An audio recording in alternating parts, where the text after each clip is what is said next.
Oko. Oko. Toko.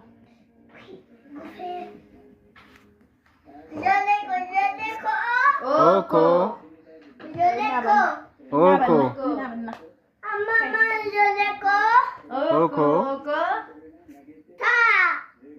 Ya galatoma barsiisa.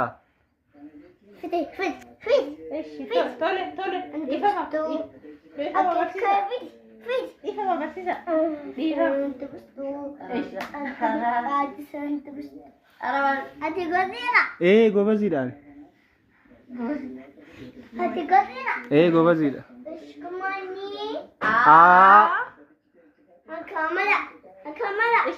Eshi.